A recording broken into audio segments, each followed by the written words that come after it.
What happens when a hip-hop empire built on talent and ambition becomes entangled in a web of alleged criminal activities?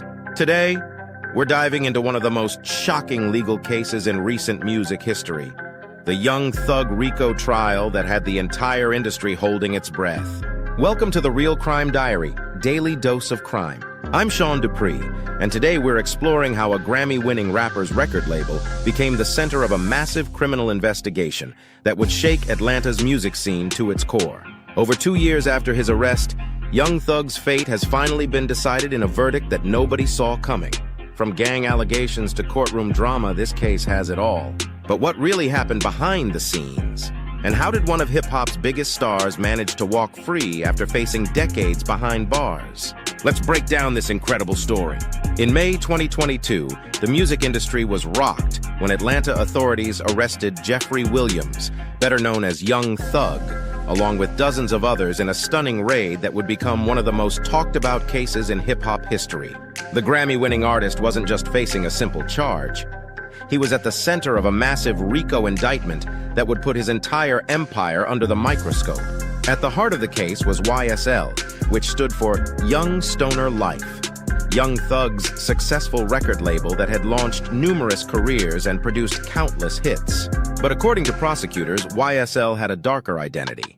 They alleged it was actually Young Slime Life, a violent street gang that had terrorized Atlanta for nearly a decade, with Young Thug himself supposedly operating as King Slime at the top of the organization. The prosecution's case painted a complex picture where the lines between music industry success and street crime became increasingly blurred. The sweeping indictment included allegations of murders, carjackings, drug dealing, and various other crimes. Fulton County District Attorney Fonnie Willis made it clear celebrity status wouldn't provide any protection, stating that regardless of fame or notoriety, the law would be enforced to its fullest extent. Young Thug maintained his innocence from the start, with his legal team arguing that despite his background in a tough neighborhood, he had no connection to most of the people named in the indictment. But as he was denied bond and faced the prospect of spending decades behind bars, the question remained: could prosecutors prove that one of hip-hop's most innovative artists was secretly running a criminal enterprise? The path to justice in this case proved to be anything but smooth. What started as a high-profile criminal trial quickly transformed into an unprecedented legal marathon that would test the patience of everyone involved. The jury selection alone became a testament to the case's complexity, stretching an astounding 10 months, a duration unheard of in Georgia's legal history. But the delays were just the beginning. As the trial finally got underway in November 2023, the prosecution faced the daunting task of presenting evidence from more than 100 witnesses. Each day brought new challenges, and the courthouse became a stage for unexpected drama that no one could have predicted. The case took a dangerous turn when one of the defendants was stabbed while in custody, sending shockwaves through the proceedings and raising serious questions about security. But perhaps the most bizarre twist came when a secret meeting with a witness led to the removal of the presiding judge, a rare occurrence that threatened to derail the entire trial.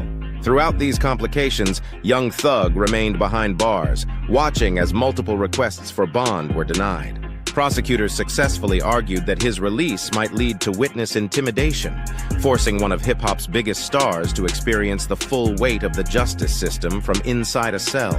As the months turned into years, many wondered if this case would ever reach its conclusion, and more importantly, if justice could truly be served in such a complicated and contentious proceeding. In a stunning turn of events, after more than 2 years in custody, Young Thug faced a crucial decision that would determine his fate. Behind closed doors, intense negotiations with Fulton County prosecutors offered him what seemed like a golden ticket, a plea deal that would have secured his immediate release. But in a move that left many questioning his strategy, Thug chose to reject this offer. Instead of accepting the negotiated deal, he made the bold and risky decision to enter a non-negotiated guilty plea, essentially putting his future entirely in Judge Paige Reese Whitaker's hands.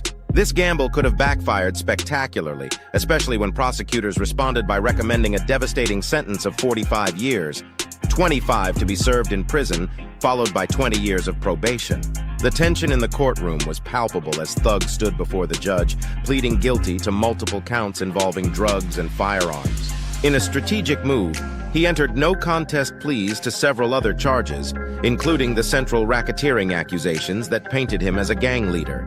His attorney, Brian Steele, launched into an impassioned defense, arguing for leniency and painting a picture of a transformed man. Then came Thug's own moment to address the court. With humility rarely seen in his public persona, he acknowledged his responsibility and revealed a vulnerability that seemed to touch everyone present. His words were simple but powerful as he appealed to the judge's humanity, expressing his desire to return home to his family and become a better person.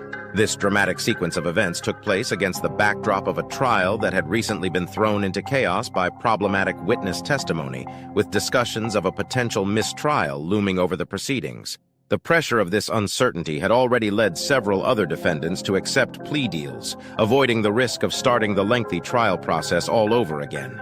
The courtroom fell silent as Judge Whitaker prepared to deliver her verdict. After considering the evidence, the testimonies, and young Thug's own words, she made a decision that sent shockwaves through the legal community. Young Thug would receive 15 years of probation with no prison time.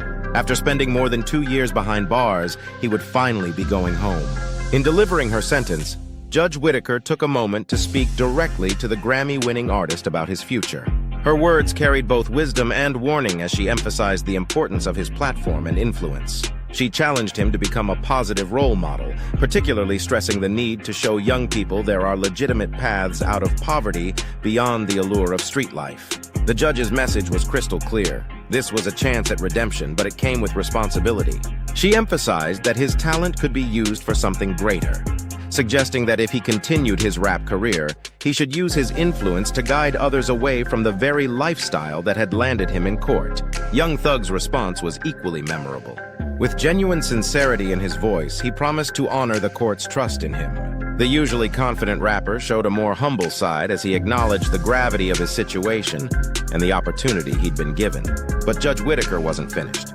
She left him with a stern warning that any violations would result in him appearing before her again, to which he respectfully replied, "Yes, ma'am." This surprising conclusion marked a pivotal moment not just for Young Thug, but for the entire hip-hop community.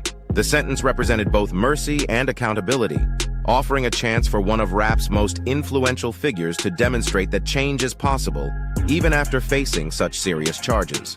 While Young Thug's case has reached its conclusion, its impact continues to reverberate through both the music industry and the criminal justice system. This landmark case has raised crucial questions about the intersection of art and criminality, particularly regarding the use of rap lyrics as evidence in criminal proceedings.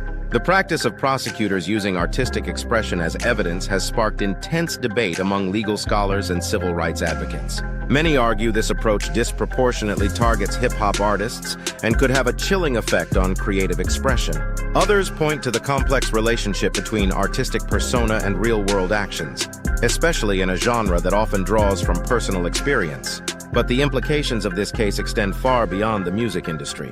It has become a touchstone for discussions about the scope and application of RICO laws, originally designed to combat organized crime, in cases involving cultural and artistic enterprises. The line between a record label and an alleged criminal organization has never been more scrutinized. Meanwhile, the YSL saga is far from over. Two defendants, Diamante Kendrick, known as Yak Gotti, and Shannon Stillwell, have rejected plea deals and will continue to face trial. These remaining cases center on particularly serious charges, including the 2015 murder of rival gang leader Donovan Thomas, a crime that prosecutors have positioned as central to their broader conspiracy allegations.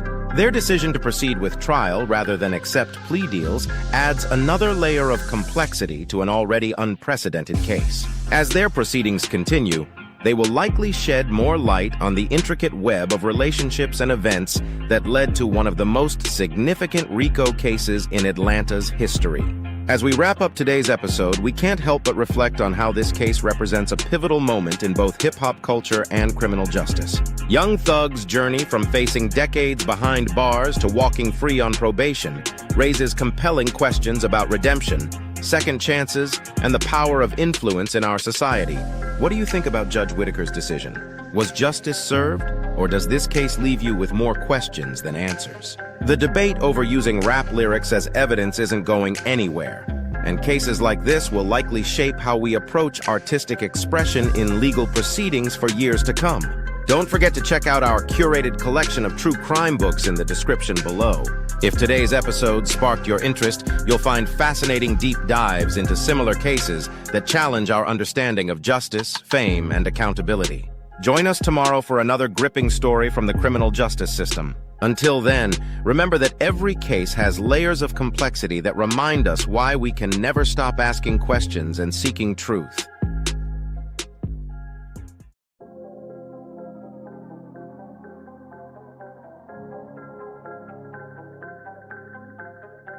Hey listeners, welcome back to the Real Crime Diary. I'm your host, Sean Dupree. If you tuned in last time, we had a deep dive into the disturbing history of power abuse across different eras, looking at the connection between dominance, control, and how it plays out even today. We touched on scandals from the past and compared them with some modern-day examples, showing how these patterns of abuse, unfortunately, persist. One of the most insightful tools we've explored to understand this is my book, Power, Pleasure, and Pain, a study of abuse through time. It's not just a historical account, but an interdisciplinary approach to understanding why this keeps happening. We draw from history, philosophy, and modern case studies to explain how figures like Dominique Pellico, Harvey Weinstein, and others have exploited their positions of power for their own gain, often protected by the very systems meant to stop them. Recap of last interaction. In our last live stream, we discussed how libertinism, philosophically introduced by figures like Marquis de Sade, has shaped the way power and pleasure have been entangled throughout history. This concept ties directly into how figures like Weinstein operated, as we saw parallels between de Sade's fictional characters and the way powerful men manipulated their victims in real life. You guys had some amazing comments, asking how societal structures have allowed these behaviors to go unchecked for so long. It's a crucial question, and one that the book addresses deeply. Why this book is valuable. Now, what's powerful about Power, Pleasure, and Pain is its ability to break down these historical patterns and link them to the present.